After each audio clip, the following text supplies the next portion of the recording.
ruriya rukundo rwa Valentina na Dr M ni scam. Ni scam. Mu butekamutwe ariko burimo burakorwa n'uwitwa Dr M. Shatse kuba ko umusore umutekamutwe se? Vava ziko yaguye mu rukundo, aziko yahuye na Marayika, aziko yahuye n'umutaka. Nubwo Vava arimo aratekereza biriya, uriya mutipe wari marabara Vava. Nese twabishatse kuba kuri umusore Dr M na Vava basambanye. Byabaye rimwe se? Byabaye kabiri se? Ko bivuga nko wari uhari. Byabaye kane se? None se wari uhari? Byabaye gatanu se? Umva nkubwire. Hafi. Uriya musore Vava we yarazi ko ibyo bintu barimo barakina bya pranka ari ibintu nyine bya pranka iby'inkundo byo bitashoboka kuko yabonaga atabasha kwigondera umusore nka Dr M. Ahita avuga ati nibyo rwose ati ngomba kukwereka iwacu. Aho rero urabushatse kuvuga ko dore imbaga ari umwasamo. Dr M yasabye Vava urukundo. Vava we ahita yumva ari nko mu nzozi. Ashigukira hejuru amubwira ati yego ati se uranyemerera urukundo, ati yego nzaze kugusura mu rugo se, yego nzakuraze se, yego tuzanakore bya bindi se, yego. Ntihaciyeho kabiri Dr M ahamagara Vava, uri he? Ndi mu rugo nze nkusure. Vava ati se ko bwije. Dr M ati se waretse ngusura ko nundi ko twemeranyije ko twundana. Ati ngwino. Akimara kurarayo umukobwa ati umuhungu usibye n'ubwiza afite aranabasha. Umuhungu yakomeje kuza aho ngaho, ntago byabaye umunsi akomeza kuza. Amakuru mfite y'indani nuko Vava ashobora kuba atwita inda ya Dr M. Ninda n'amezi igize ndayazi, nukomeza kunsembura ndayavuga. Vava mu makuru mfite nuko afite inda y'amezi aya. No mu byo bapfuye na Dr M nuko ngo Vava yaje guhamagara Dr M ngaramubwira ati burya bya bintu twirirwaga dukiniramo, bya bintu twirirwagamo hari ikindi kintu cyavuyemo. Niko ku Dr M ko guhita panga ikindi kintu kimeze nka pranka cyo guhita za yataka nde Vava. Ariko icyabasembuye nuko Dr M atari maremera umwana atwite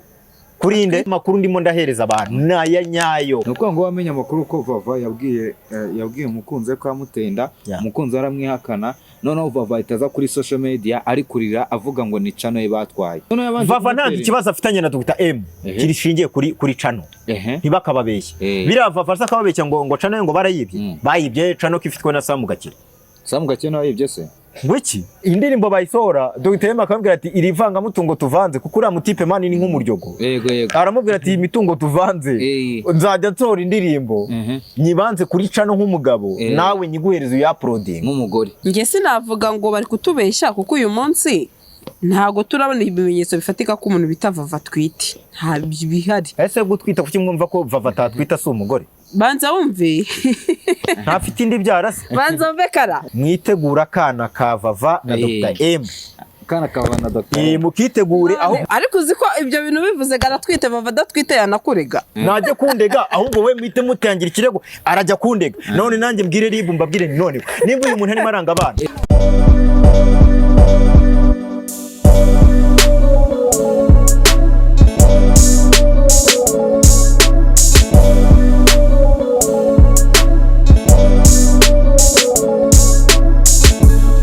Bakunzi bacu turabasuhuje aho muherereye mu mpande zose z'isi, tubabwira ko tubakunda cyane mwebwe mureba ibiganiro byacu umunsi ku wundi. Ikiganiro tugikoze ikubagaho niko babyita, ni mwijoro turi kumwe na Karabo k'Imana, muramubona nibisanzwe. Karabo tugwaye ikaze. Urakoze cyane. Umeze ute? Ya gatatu nje ku Gasaro TV. Ya gatatu ya kabiri? Ya gatatu. Ariko ni ya kabiri kuko bwa mbere twaraburanye. Twakoze ikiganiro cya mbere twa n'icya kabiri. Oya ni ya gatatu. Nibyo bwa mbere warabirizanye, bwa kabiri uzana na madamu, sibyo? Ubu ni bwa gatatu yawe ufite ukuri. Nibyo rwose. Umeze ute? Naho ndashima Imana. Ibintu ni amahoro. Ibintu ni uburyohe. Ubuzima buragenda cyane. Ndakubona rwose ku mafime yawe ni waneze. Ibintu ni sawa cyane Sandrine. Kaka gofero wa Jean Vese kariye. Gakari. Mbana gatsimbye hariya. Ariya mujene atagatwara.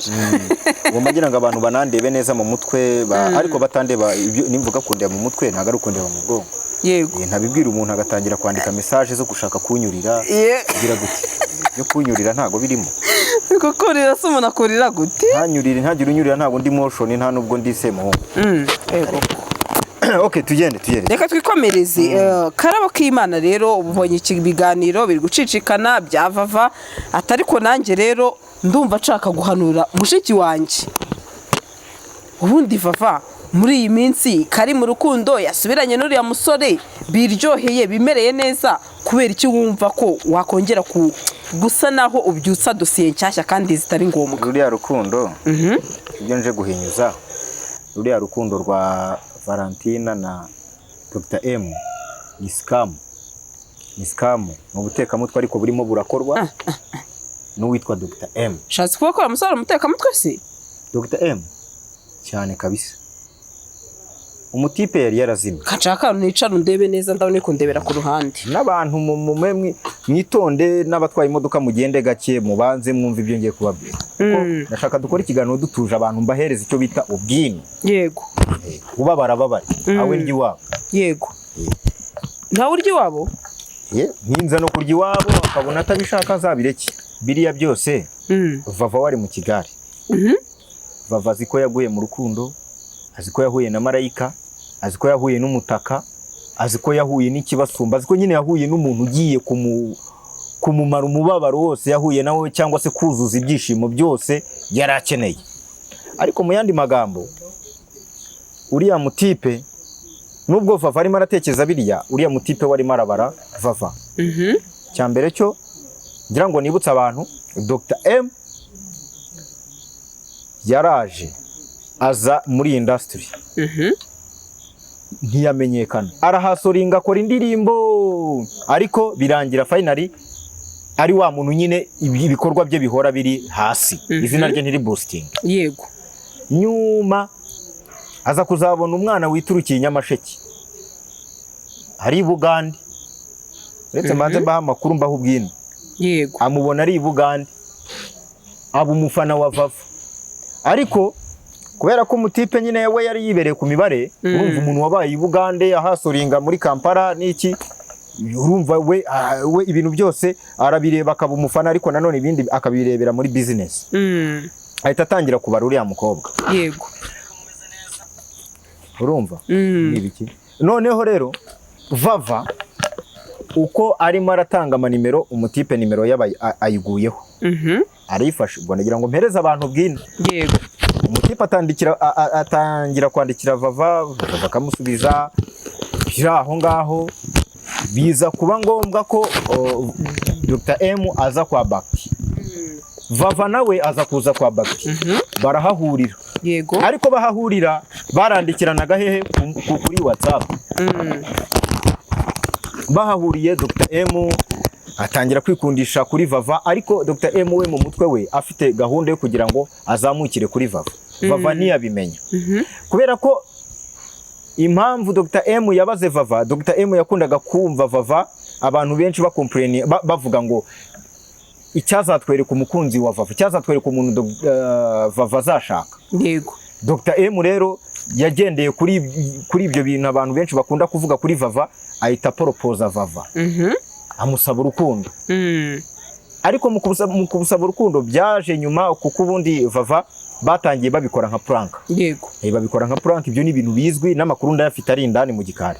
Babikora nka prank, baravuga ati reka dukundane. Vava katagiye kina prank? Babikoze nka prank, ibyo nkubwira ni ukuri. Nyine Vava uzamuze na Vava mu kiganiro, ibyo nkubwira nawe nzabimubaza. Urabyumva neza? Yego, ndakumva. Nimba uri umunyamakuru profession, kandi abizi ko nabishidikanya ko uri umunyamakuru wa nyawe, uzamuze na Vava nicare hano, yicare hano. Ibyo byo niba ari n'uwabivuze, iyo yaba wenda ari prank. None se kubera ko none se bajya kugatera akafata amajwi. Reka nkubwire Sandrine, ndabizi muri abanyamakuru b'abahanga, ariko natwe nubwo tutabonye wenda tudafite ikarita ya RMC, ariko nanjye uyu munsi nshobora gucukumbura kandi nkakora inkuru ya nyayo. Ndabyemera. Aka kanya rero ibyo nkubwira we byumve nk'ukuri, nimba ubipinga we mpuzana Vava mu kiganiro, kuko ndabizi ko muba mushaka inkuru ziri riyo. Yego. Nuko ye mpuzana Vava, ibyo nkubwira hano nawe nzabimubwira. Nese twabashatse kuva kuri aya musore Dr M na Vava basambanye. Byabaye rimwe se? Byabaye kabiri se? Ko bivuga nk'uwari uhari. Byabaye kane se? None se wari uhari? Byabaye gatanu se? Umva nkubwire. Hafi. Uriya musore, uriya mu producer ni inshuti yanjye. we ngo ko wagira ngo niwe wabahuje. umva mbanze nkubwire Niwe wabahuje kareka mu bivugo. ntabwo ari byo wabahuje. Vava uriya mutipe byaje gukomeza nyine, uriya mutipe asaba Vava yuko bakundana. Vava we yarazi ko ibyo bintu barimo barakina bya pranka ari ibintu nyine bya pranka, iby'inkundo byo bitashoboka, kuko yabonaga atabasha kwigondera umusore nka Dr. M. Dr. M yamubwiye rero undi mukobwa we yarasaze, ahita avuga ati nibyo rwose, ngomba kukwereka iwacu. Aho rero uraba ushatse kuvuga ko dore imbaga ari umwasama.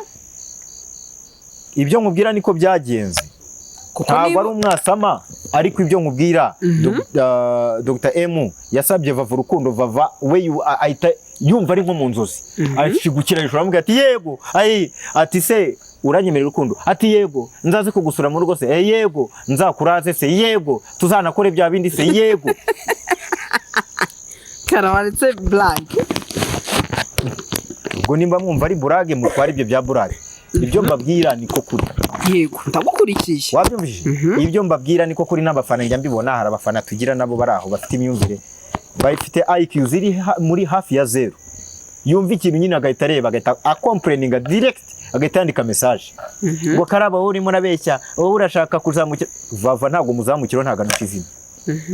Pe ibyo ejo muri byo nanabwiraga uyu mwana ngo ni mitsutsu, n'abantu bansabi bose aba n'abana kuri jewe. Nuko rero tubwire, nuko umukobwa abigiyemo neza. Umukobwa ababigiyemo ibyo Dr. M yari yamusabye ko bazajya mu rukundo, akabyemera, bazagira gute, bagasurana iwabo. Dr. M yese atangira kubishyira mu bikorwa. Ntihaciyeho kabiri, Dr. M ahamagara Vava, uri he? Ndi mu rugo, nze nkusure. Vava ati se ko bwije, ayo makuru ndayafite. Dr. M ati se waretse ngusura ko n'undi ko twemeranyije ko twundana, ati ngwino. Umuhungu ngo yaragiye ararayo. Yo ni inshuro ya mbere. Akimara kurarayo, umukobwa ati umuhungu usibye n'ubwiza afite aranabasha. Turi kumwe? Ndagukurikiye. Ati usibye n'ubwiza umuhungu arabasha. Umuhungu yakomeje kuza aho ngaho, ntago byabaye uwo munsi, akomeza kuza. Mu makuru mfite nuko Vava n'ikindi kintu abantu benshi batazi, n'iyi nkundura yose irimo iraba mutazi ikibyisha inyuma, amakuru mfite y'indani nuko Vava ashobora kuba atwita inda ya Dr. M. Oya, gutwita byo nabyo ntabihari. Wowe oya, gutwita byo reka ngubwire impamvu kara. Ntago ushobora kuyoberwa uhuye n'umuntu ukamureba, ntago ushobora kuyoberwa ko umuntu atwite. Ntago Vava uko nabibonye, ntago Vava atwite. warabirebye neza? Shanjye niko nabibonye, nabanye adatwite. Mu makuru mfite nuko Vava atwite umwana wa Dr. M. Oya, byaravuzwe ariko ntago atwite. Byaravuzwe n'inda n'amezi igize ndayazi, nukomeza kunsembura ndayavuga. Oya, aho nanjye ndabihakanye. Urabihakanye se wagiye kumupimisha? Watuye tuvugisha. Erega inda ni ikintu utagira ngo kihishire. Ni ikintu ugira, Sandrine, akaba ari ikintu kigaragara inyuma. Reka mbwire n'abafana noneho bakure mu rujijo, nge mbaho ukuri noneho homba ni homboke. Vava mu makuru mfite nuko afite inda y'amezi aya 2. No mu byo bapfuye na Dr. M nuko ngo Vava yaje guhamagara Dr. M ngaramubwira ati burya bya bintu twirirwaga dukiniramo, bya bintu twirirwagamo, hari ikindi kintu cyavuyemo. None nibigaragara ko umuntu witwa Vava adatwite se, kuzaba uko bazakwita ati njajwa. Baramaze barangaburira se, genda kubwira ati umugabo w'injajwa yaje guhamya ibyo atazi kandi abeshya. Injajwa? Ndabiza abakunzi badukurikira umva nkubwire, bazagutuka. Baramaze gutukana niwo muco wabo. Uhunuka nyine ubwo nuko mu mutwe nawe ntakiriho. Aho yewe ni bahame hamwe mbaho kuri gutukana ntago mbyitayeho, bantutse gakeya se. Umuntu yigeze kunuka ngo ndimbwa y'imurizo mubi, icyo ni icyambere. Undarantuka ngo ni benshi baje imbwa y'imurizo. Ibyo tubiveho twikomereza. Okay, tugende. Icyo nakubwiraga nuko uyu munsi Vava mu makuru mfite atwita inda y'amezi 2. Cyo si icyambere. Ndagukurikiye. Icya kabiri nuko mu byo bapfuye na Dr. M, Vava yaje kumubwira ati bya bintu twirirwaga dukinisha, babanje gukina hari ukuntu bayiporoteje, nyuma biza kurangira umutipe kubera ukuntu ngo akazi ibintu byari bimeze neza biragiye bibagiwe wagwanye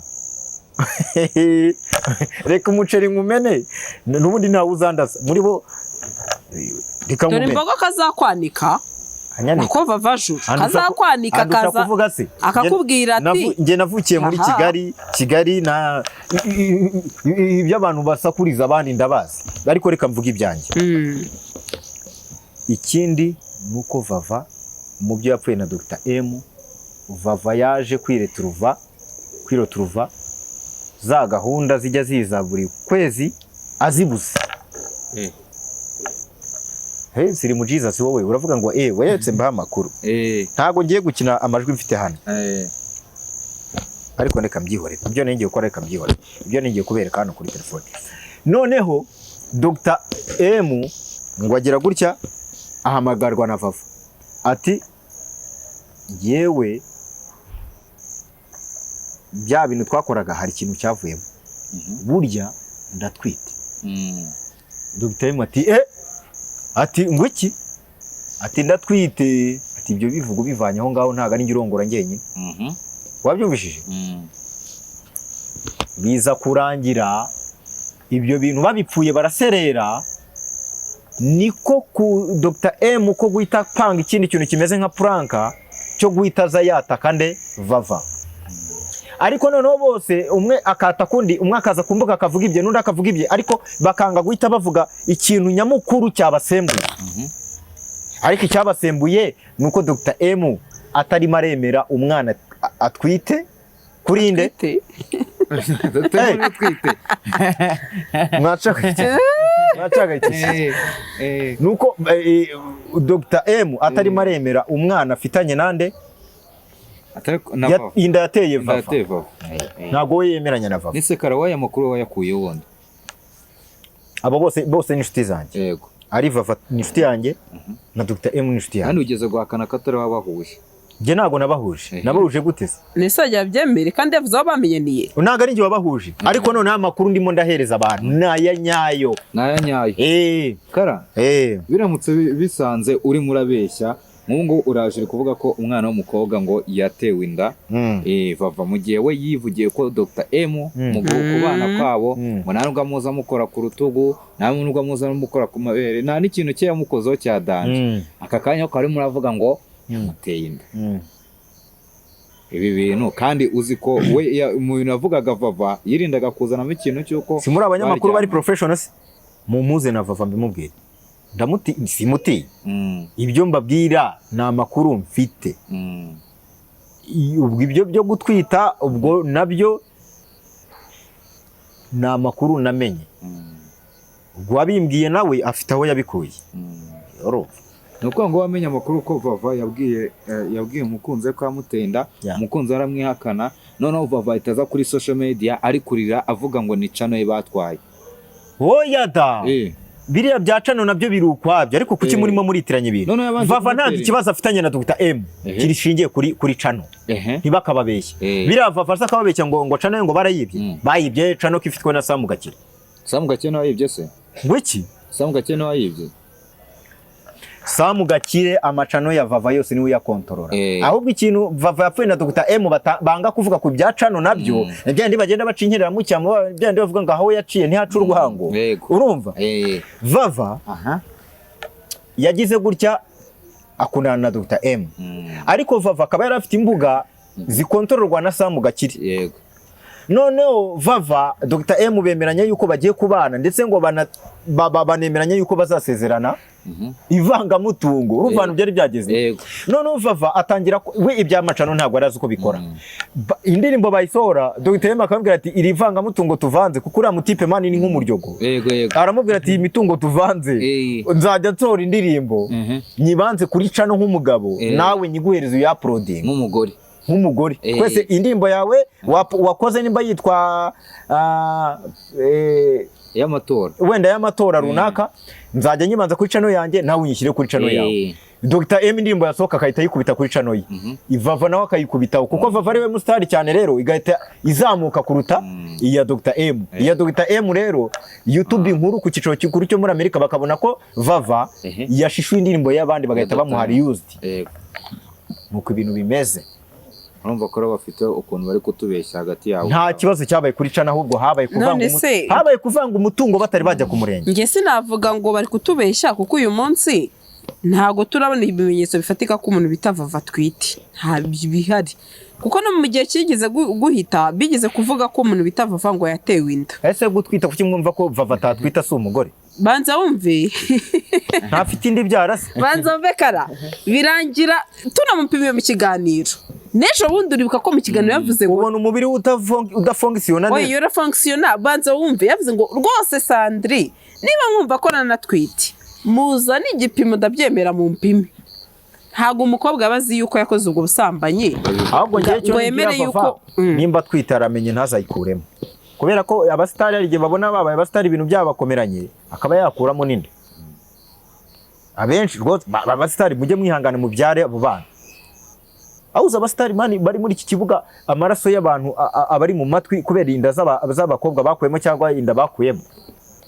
Benshi ubona benshi bagiye bakuramo inda ndugu yabo. Ariko sha nimutihana Imana izabahana. Gusa simvuze ko ari Vava. Vava we nta makuru ndamenya ko yakuyemena. Aha ntago byoroshye. Ubundi uwo urebye aba bantu sibyo? Aba bantu Vava ndetse na Dr M. Abantu benshi baza kwa ngo Dr M yakinishe Vava yashaka kumwungukira izina rya Vava. Ubona urukundo rwa Vava na Dr M rwarafashije iki Vava? Rwamufashije mu marangamutima ahubwo rwaramushenye. Aya ntabwo rwamushenye. Dr M urabona Vava yungukiye iki kuri Dr M? Ese ntabwo wabonaga imwe yisetse ubona yishimye. Ntuyine ni by'amarangamutima. Ni nka bya indi byo ko utereta umukobwa ukagenda ukamurongora iminota ingahe bikarangira. Ibyo si bavuga ko ari urukundo. None cyo Dr M ni akantu gato kaza kugufasha mu bwonko gatoya ntago ari big deal man. Nta kintu Vava yungukiye mu rukundo rwa Dr M. Ahubwo Dr M we niwe wungutse. Mutipe man yari yarazimye yarasubiye hasi n'abari bamuzi baramwibagiwe uyu munsi yari trend. Ariko uziko buriya Vava ashatse yatanga n'ikirego. Batanga ikirego. Ati umuntu yaraje arambeshya nkinira hagira gutya impamo ya Mungu. Oya Dr M ni inshuti yanjye ariko ibyo wenda tunabyihorera. Ariko mu yandi magambo Dr M man hari ukuntu yitwaye bitari fresh. Yakiniye kuri Vava ararengera. Ariko bose ni inshuti zanjye. Ndumva bikomeye ibintu kabisa biraza kuba byagorana ariko abantu gusa abafana ba Vava icyo nababwira mu makuru mfite uwampaye amakuru ntekereza ko atambeshye cyetse nimba nawe yarahindutse mwitegura kana ka Vava na Dr M. Kana ka Vava na Dr M mukitegure ahubwo urumva gwamaye amakuru nana yahagazeho. Nenzi kubizi neza ko umwana hari ko nanjye nubiwe.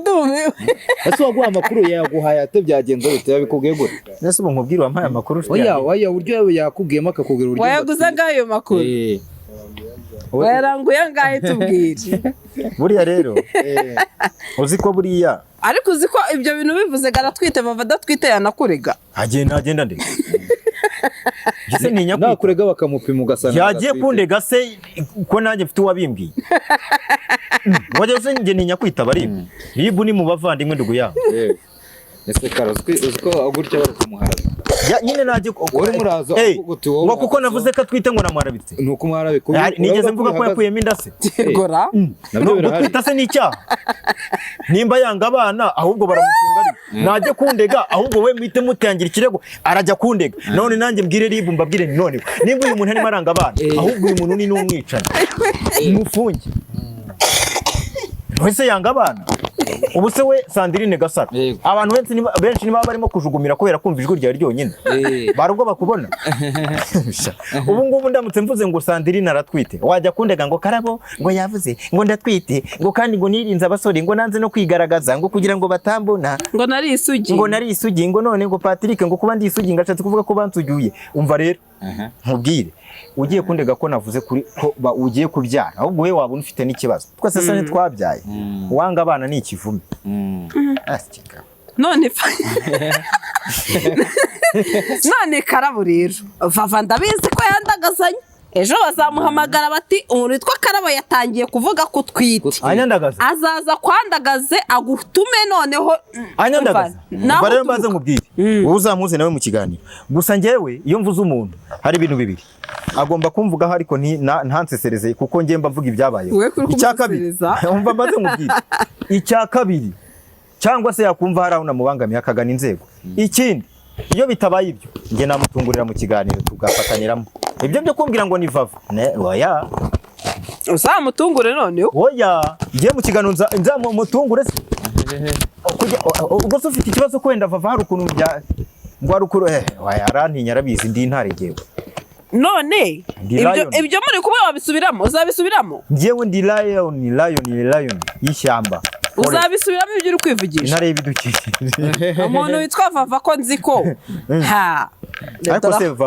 ariko se reka babwire Sando urumva ndagukurikiye wowe urambwira ngo Vava koko Vava urabona ngewe ntinya Vava abantu benshi baramutinya Vava se araza akaritagura nta mikino abafite Valentine uje muri covid nshuti yanjye ngewe ndi urundi rwego nge naje kera agomba kwicara nkamubwira akiga sera n'abano bose ubona ngo ni baskayito bano nabande bano bana bose bariyeri weze bose uwo navuga hazibeshya agira umuntu ushaka kunzanaho ibyashwagara bagara ngafite abafana ndugu yangu tutagombana nge mba mvuga amakuru nahagazeho nge nago ndi umuntu w'umwana muri ibi bintu ni ikihe kintu wabwira Vava rero ndabizi azareba iki kiganiro Vava niye naze agaragaze ko atwite abantu bamuhe indezo urabona ko dogita Emma atazatanga indezo mu bigaragara navuge ko atwite abantu bamuhereza ikigoma z'umwana bamuhereza ibishora bamuhereza imitaka bamuhereze ibyo kurera umwana kuko dogita Emma nta kintu azamumarira dogita Emma arakihiringa nje mfite amakuru ko dogita Emma inkweto yambara asoza icyumweru ariyo cyambaye shawura sebanya wagiye kubibaza dogita Emma cyangwa wamuzanye tugahura hano mu kiganiro nkafata hano nkajugunya hariya we subutu apana kunizo we none se kubuze ngahora ngo mu rukweto rumwe birashoboka ko arizakunda oya arakihiringa ahubwo bakitini urimo uramwondora yari yarazahari hari i Bugande yabaga i Bugande nkubwira akazi yakoraga se wenda gahishe ubu mvuze ngacuruza injugu abantu ngo yacuzaga injugu abantu reka ibyo tubyihorere ibyo ntabyo mvuze ariko dugitayemo n'inshuti yanjye nawe arabizi ko inshuti yanjye ariko ikigaragara cy'ahubwo nago wishimiye urukundo rwe na Vava ko basubiranye ruriya rukundo ni scam barashaka guskaminga Vava yarihirinda azamura izina rye umwana w'icyangugu Nyamasheke niwe muntu ahari wamamaye Nyamasheke bwa mbere none abateka mutwe barashaka kuza kumukura isahani bakayubika ntago ari byo rwose nyaboneka abantu mudukurikiye abanyarwandakazi mujye mureka dusapotinga abana b'iwacu nihagira umwe ushaka kurya undi ushaka kumuza n'iby'ubuteka mutwe dufate wa undi tumucyahe ushaka gufata undi mwana akamusubiza hasi Vava muramusubiza hasi aramusubiza hasi aragira ngo Vava azakora iki Vava yabaye mwiza cyane uyu munsi akabiri ke karoroshye agiye guhinga ntago yabibasha uyu munsi Vava nawe akeneye kubaho nka ba Bruce Melody none ko umutipa arimo aramufata umutipa amusubije hasi Vava zabaho gute yako rero ni n'ikibazo kuba umuntu atarize nabyo agahita ajya muri level y'ubustari bwo kubaho nk'umuntu bantu bize bakora muri banki nabyo ni ikibazo aba bastari nabo bakeneye ingano kara reka negereze ikiganiro tuzabahuza n'umuntu witwa Vava yewe umva nkubwira ikintu ngusaba numira ngiye mu kiganiro utateguje Vava ibyo yivugisha n'umufana wanjye ndugu yangu umufana bariya n'abafana n'abana banjye n'abafana nyine barankunda cyane reka dutahe aya makuru twizere ko wamugana arayo wabwiwe njye si mbihagazeho uretse ko nanabyemera ko umuntu witwa Vava twite gusa nyine niba ari ibyo wabwiwe birashoboka ko umuntu yabwirwa ariko ibyo yabwiwe nta kuri kurimo. Gusa turagushimiye karabo k'Imana nakagaruka. Thank you, murakoze cyane. Icyo nabwira abantu wenda soza, Yego. nababwira ngo ku itariki 15 gutora ku gipfunsi ku bafana ba Karabo ku gipfunsi. Sando mbabara mvuga akantu gato. Nta kibazo. Perezida wacu cyangwa se chairman mukuru wa FPR yahaye abafite ubumuga ijambo. Uyu munsi ninjye muntu waje ngaragaza revolution y'abafite ubumuga, revolution impundura amatwara ku bafite ubumuga bw'uruhu. Uyu munsi afite ubumuga bw'uruhu baravuga rikijyana bararongoye nyuma yuko ngaragaye. Bose abari baradindiye barabuza abagore bose barababonye. Bose barara bari muri jugujugu nijoro. Rero kuva museka iki wo ninde numva useka ku ruhande, ariko none abafite ubumuga muri rusange bose twabonye ijambo. Abagore bari barahejwe, abagore hari imvuga ivuga ngo umugore ngo ntarya ihene kubera ubusambo bw'abagabo nabo bibiyuku bibisahiranda. Ubu abagore bararya ihene, barajya ahantu bakokesha burusheti bakiyongeza izindi. Abagore baratwara amamodoka, abagore barubaka amazu, abagore bari mu gisirikare. Uyu munsi imihanda yarubatswe, amavuriro yegejwe abaturage, amashuri, ibintu byose. Uyu munsi rero udatoye ku gipfunsi ntuzavuge ngo ufite ubwenge. Umuntu utazatora Kagame ntuzavuge ngo ufite ubwenge, mu mutwe wawe ntago uzaba wuzuye. Nanjye ubwanjye nkubonye naguhunga nagufata nk'igisimba. Watora ndetse udatoye umusaza. Udatoye umusaza watora nde? Ko waba ahubwo twihishemo uri n'umuntu mubi, ahubwo uri n'umugizi wa nabi. So uzatore Kagame, utore n'abadepite ba FPR. Ndagira ngo ibintu mutazabijijwamo. Uzatore ku gipfunsi, ujye no gutora umudepite wa FPR kuko dufite abantu barimo gusikaminga abantu bababwira ngo jewe ngo ndi umudepite ngo ndiyamamaza ku giti cyanjye ngo ariko ngo negamiye kuri FPR. No, nta wiyamamaje ku giti cye ubogamiye kuri FPR. Umudepite wa nyawe ari muri FPR, yegamiye ku ishyaka rya FPR. Tora ku gipfunsi, utore n'umudepite wa FPR. Tayari. Urakoze cyane.